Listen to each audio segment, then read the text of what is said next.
Welcome back to This is Baseball. My name is Brandon Johnson. Well, let's just pick up where we left off last week, talking about the Dodgers and Padres and how they had this huge series coming up over the weekend. Padres were playing really good baseball. They were the hot team going into that series. The Dodgers were not playing as well, and I thought the Padres had a great opportunity to go into Los Angeles and do some damage against the Dodgers and maybe come out of the weekend on top in the National League West.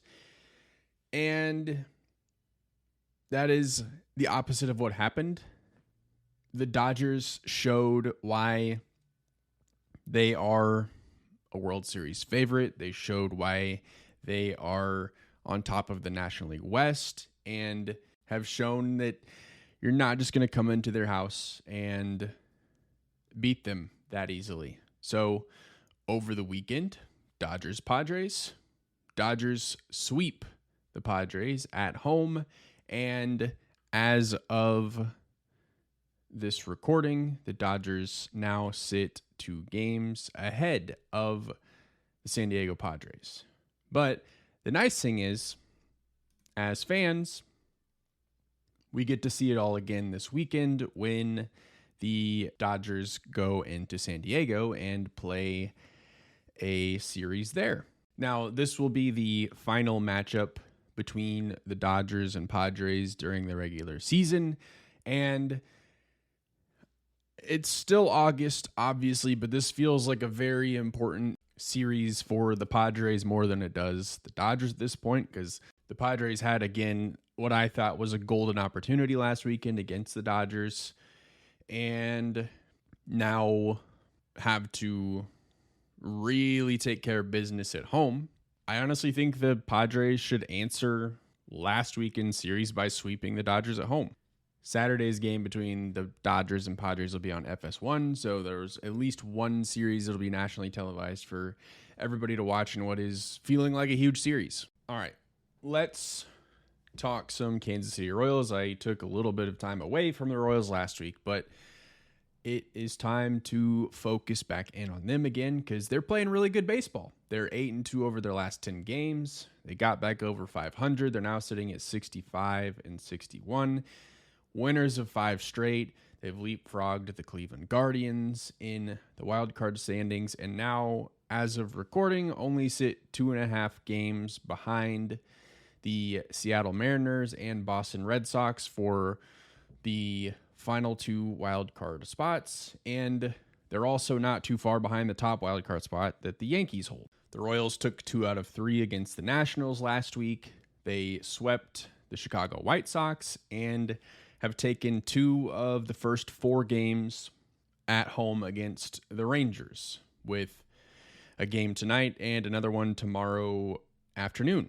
Taking the first 2 games against the Rangers is huge as well because the Rangers are right in the mix for the wild card as well, though they are now 62-65 and sit 6 games back. But it's important for the Royals to beat those teams that are close to them in the standings. It's also important that they, in my opinion, take at least 3 out of 4 against the Texas Rangers because the Royals play the Tigers in 6 of their next 9 games. So take care of business against the Rangers, get some momentum into the weekend against the Tigers, and play a competitive series against a obviously very good Tigers team that in all likelihood is going to be winning the division. You play them 6 times, like I said, over the next 9 games. You don't want to go 2-4 or 1-5 in those 6 games.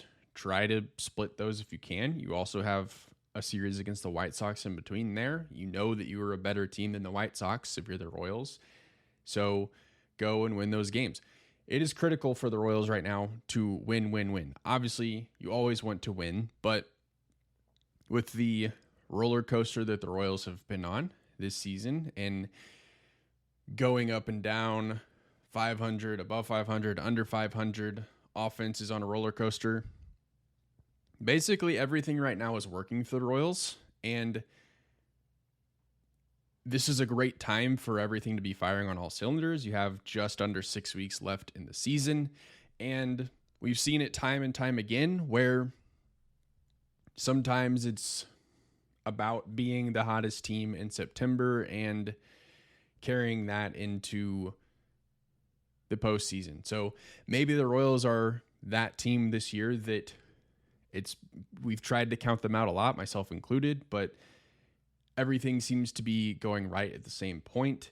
And you had Seth Lugo yesterday that had a get right start after having 3 bad starts in a row. It's important that he bounced back in what feels like a huge game. Everything kind of feels like a huge game right now.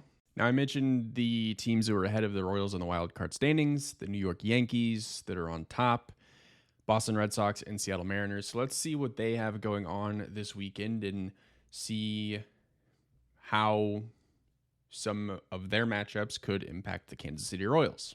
So let's start at the bottom of the wild card with the Seattle Mariners.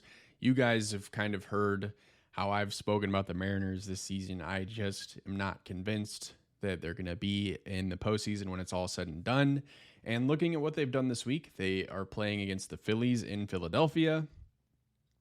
Philly is one of the 3 best teams in the National League, and the Phillies have already taken 2 out of 3 against the Mariners, and they are currently playing as we speak. The Mariners are on top in that game right now, but they've already lost 2 out of 3. They lost 2 out of 3 against the Mets over the weekend. They play the Athletics this weekend in Seattle.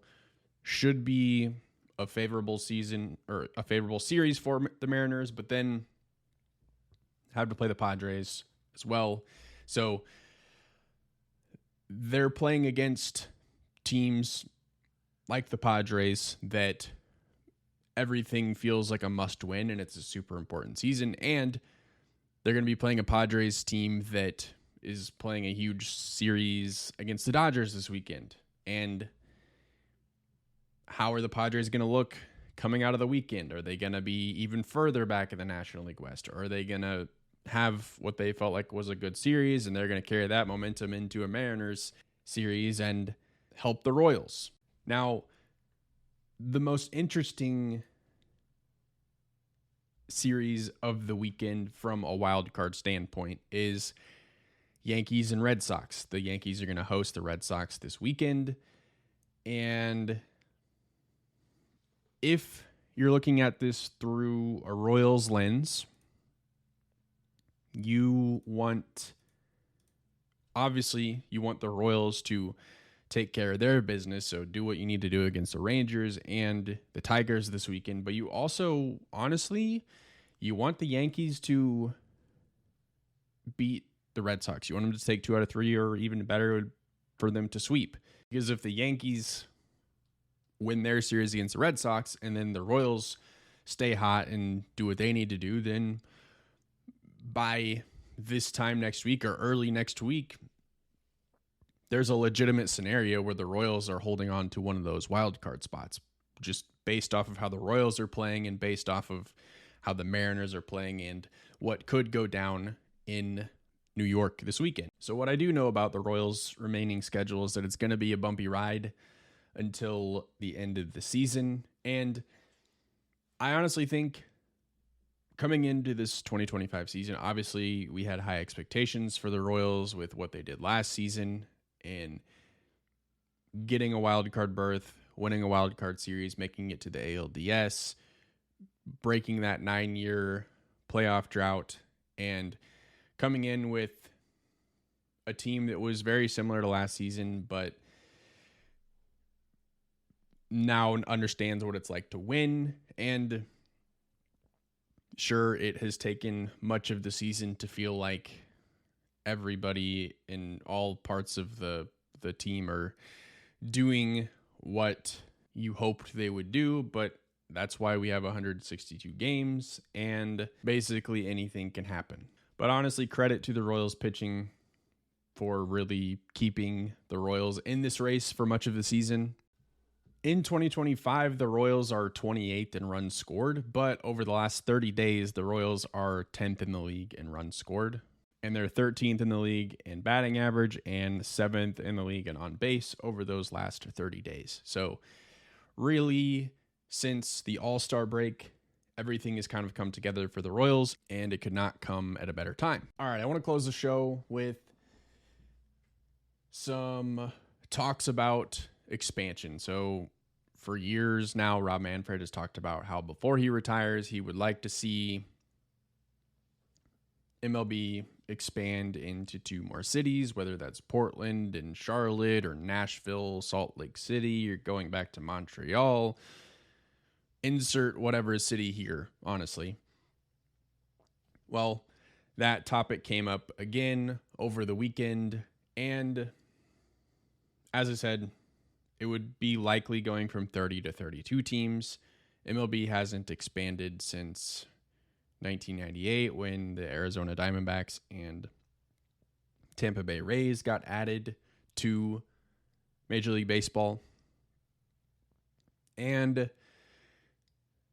obviously, when you expand, you have to consider some sort of realignment. So right now, Major League Baseball's structure and division format is 6 divisions of 5 teams. So 3 American League divisions, 3 National League divisions with 15 AL, 15 NL teams, right?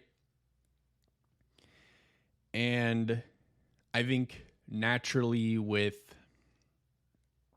adding 2 more teams, you would have to go to an 8 division format that has 4 teams in each division, same as the National Football League that obviously works really well. Now, the concerning thing about expansion and realignment is Rob Manfred hints that potentially the American League and National League as we know it could look drastically different, and he would rather realign from a geographical standpoint and create less wear and tear on the teams and help with their travel schedule a little bit, which in theory I think makes a ton of sense. Hey, we don't want the Los Angeles Angels hosting the Boston Red Sox and that start time being a 10 p.m. start time for the East Coast, right? And just scenarios like that. But I think something great with baseball is the rivalries that we've all come to know and love. As tired as we get of the New York Yankees and Boston Red Sox rivalry, I would hate to see that disappear from realignment. The Mets and Braves, Giants and Dodgers. There's just been ideas thrown out, obviously hypothetical, but this is from foxsports.com, and they have, I'm not going to run through all of them, but just to give you a little bit of sample of how weird this would look. So this is what Fox Sports deemed the AL Northeast, and it's the Mets, Yankees, Red Sox, and Phillies. So obviously that would keep the Yankees and Red Sox alive. But now let's look at something like the NL Southwest. Again, hypothetical. This is the Dodgers, Padres, Angels, Diamondbacks, and then the NL Northwest, Mariners, A's, Giants, and then a potential Portland team.